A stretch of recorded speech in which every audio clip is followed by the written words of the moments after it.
मित्रांनो, यूट्यूबवरती एक गाणं व्हायरल आहे, ते सुद्धा कोकणातलं. ते गाणं असं आहे,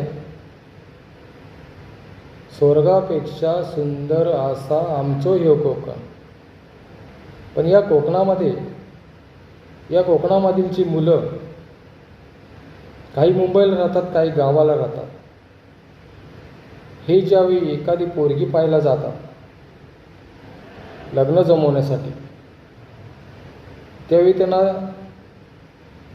मुलगीकडच्या मंडळींची एक प्रश्न विचारणं असतो की मुलगा मुंबईला कामाला आहे का, मुलग्याचं मुंबईमध्ये घर आहे का, तो नोकरी करतो का. मग असं असताना रील अशा प्रकारे का बनवतात, हा मला पडलेला मोठा प्रश्न आहे. जर सुंदर कोकण आहे, मग मुंबईला कशाला सुंदर बनवायचं.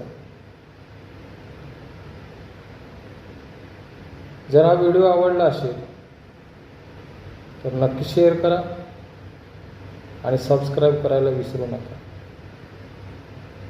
धन्यवाद.